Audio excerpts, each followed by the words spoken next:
The Darksaber was created over 1,000 years ago and symbolises the rule of Mandalore, but its current owner Din Djarin struggles to even lift it. It's time to ignite your sabres as we dive into why Din struggles so much when others didn't.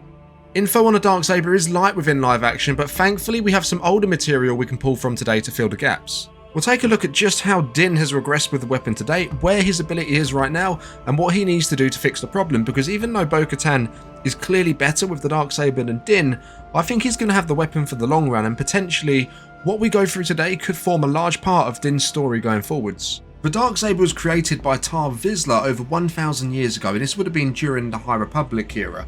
He was a Mandalorian Jedi, and after he died, it was stored in the Jedi Temple. Now that was actually stolen by House Vizsla, who claimed it due to their blood relations to Tar Vizsla, and it was passed on then for generations and generations until it finds its way into the hands of Din Djarin in The Mandalorian Season 2. Now, Din wins it against Moff Gideon in the Season 2 final, and at that time, there is no struggle in how he walks with the saber. He doesn't fight him with the saber, but he wins it and then he walks with it. So there's no struggle with Din walking with a saber there. He's not dragging it along the floor or anything like that. Just as Gideon didn't himself, he didn't have any struggle with the weapon either. It's handled like a normal saber, like a typical saber you would see a Jedi hold in any of the movies. But what's important to note here is, after this point, we don't see Din wield that saber again until the Book of Boba Fett, and a lot happens within this time, which we'll go on to in a moment. But Din in the Book of Boba Fett instantly struggles to wield the Darksaber. As soon as he ignites it, the first time we see him use the weapon, he struggles. Now, there's a training scene in the Book of Boba Fett with the armourer, and she mentions to Din, seeing him struggle, that you're fighting against a blade, you should be fighting your opponent. And Din replies by telling her it seems to get heavier with every move. Now, where have we heard that before? Well, let's jump over now to Star Wars Rebels, which is the animated show. And the Darksaber is in Star Wars Rebels, if you haven't seen it. Kanan, a Jedi, is training Sabine, who's a Mandalorian who is wielding the Darksaber at that period of time. Now, Kanan tells Sabine, energy constantly flows through the crystal. You're not so much fighting with a simple blade as you are directing a current of power. Your thoughts, your actions, they become energy. They flow through the crystal as well and become part of the blade. Now the crystal meaning the Kyber crystal like the normal lightsabers have, which effectively means that the crystal channels your energy or the user's energy, and it turns your thoughts and actions into a current that then goes on to flow through the blade, making it more than just a simple weapon. This is really telling, because this leads us on to where we are now. In the beginning of Mando Season 3, Din is still struggling to wield the Darksaber, which can be evidenced when we see him ambushed and attacked by these Anamites in the cave on Mandalore, where he draws for the Darksaber. He does defeat them, but with great difficulty. He gets knocked down quite a few times, even though he's wielding the blade. And I would go as far to say he is actually worse with the blade now than he was in the Book of Boba Fett. Now, in this same episode for Mando, episode 2 of season 3, Bo-Katan does wield her former blade, her former weapon being a Darksaber, for a very brief period of time, and she defeats a very large enemy,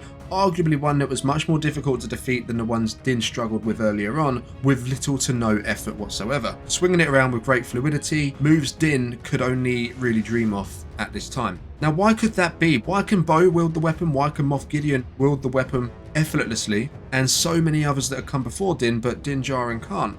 Well, let's cut back to something else that's said in Rebels, which could explain that. Another scene with Kanan and Sabine. They're both training again, and Sabine still has the Darksaber and Kanan's fighting with a lightsaber. Sabine says that the blade feels lighter than it did before, and Kanan tells her it's because she is connecting with it. Kanan also goes on to say, you're not fighting me, you're fighting against yourself, when she begins to struggle in their training duel. Now, that is very similar, very, very similar, almost just a different way of saying it to what the armourer said. Now, taking into account where the armourer said you're fighting against a blade, and Kanan says you're fighting against yourself.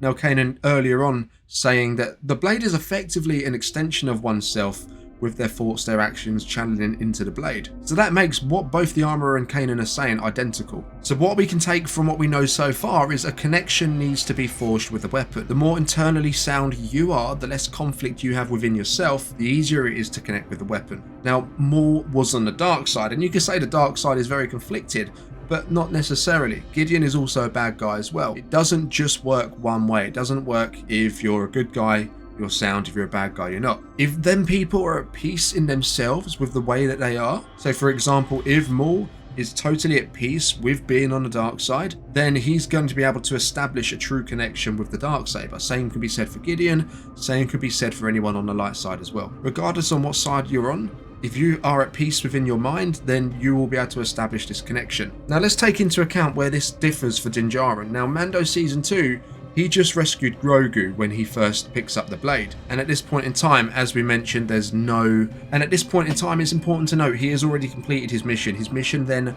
was to rescue Grogu to make sure he's safe. He had just completed that, then he picks up the blade. He has no trouble wielding it. But we don't see him pick up the blade again until the Book of Boba Fett. This is going back to what I said earlier on, where quite a bit happens in that period of time that we don't necessarily see the extent of on screen. We only see the beginning and the end of it. In the Book of Boba Fett Season 2, he removed his helmet at the same time as saying bye to Grogu as he goes off with Luke. Now Din Djarin, he is an avid believer of the way of the Mandalore, the way he was raised to never remove your helmet. So by removing his helmet for Grogu, he knew he was going against the creed he took. That is something that weighed on him. Even though the armorer at that point hadn't told him he's not a Mandalorian anymore, he still knew it, I think, internally. And this would be the reason why in the Book of Boba Fett, he continues to struggle with the blade. Because even though he's got a sound mind, because Grogu is safe, he now thinks he's let himself down, he's betrayed the creed. So he's still got no clear mind to establish this connection with the Darksaber. Bo-Katan, on the other hand, is clearer of mind. She's already given up hope that she's going to retake Mandalore, she's going to rule Mandalore or lead Mandalore in the future. So she's not got any kind of conflict in that regard. She's already given up on it. She's beaten, she's defeated. Her mind's clear as far as that goes. Now, where are we going with all of this? So the blade acts as an extension of self when connected with its owner. Kind of think of it like Anakin's robotic arm. That was an extension of himself that he had to learn to use. Same with the Darksaber, apart from you can just pick it up and put it down when needed. And I would go on to say that I think it's actually near enough weightless once a full connection is formed. Your thoughts and actions are projected into the blade itself, which could be part of the reason why Din Djarin's finding it heavy. Where Din found it heavy, that might be from the guilt that he's carrying within himself, within his own mind. And he could be feeling heavy within himself, and that heaviness is then projected into the blade. The same can be said for Sabine when she said she felt the blade be heavier in Rebels. She was also struggling with a bit of internal heaviness. So if you're feeling heavy within yourself, potentially the heaviness is then projected onto the blade once it's ignited. So the good news here for Din, I think in my opinion, is I can see him being the owner of the saber for a very, very long time. And once his mind is clear, he can begin to connect with the blade and establish some kind of connection and work on that until it's a full connection. This isn't something that will always be an issue for him, so I think it's just a temporary thing. Unless, of course, he loses it in combat before then because he couldn't wield it properly in the first place. But if he does keep hold of the blade and he manages to get some kind of connection, I think that he could receive more training from someone like the armor who seems to know a fair bit about the blade. She was giving him some advice and some training on it briefly in the Book of Boba Fett. But perhaps even Bo-Katan as well. Her and Dim seem to be establishing somewhat of a good connection with each other, so maybe she could give him some pointers as well. You've also got Sabine. She's rumoured to be making her live action debut in the Mandoverse pretty soon, so she could be another one who's got experience with the blade. She's overcome the same difficulty Din Djarin has, where she also found it heavier, although I don't think to the degree that Din Djarin finds it heavy. But you've also got characters in there as well that will know how to connect with Kyber crystals, which is what's in the Darksaber, such as Luke Skywalker, such as Ahsoka Tano. But who knows, perhaps he picks up a little bit from these characters as time goes on. A little bit from Luke, a little bit from Sabine. Let me know what you guys think in the comments. Remember to subscribe if you're new, leave a like, catch you in the next one. May the Force be with you.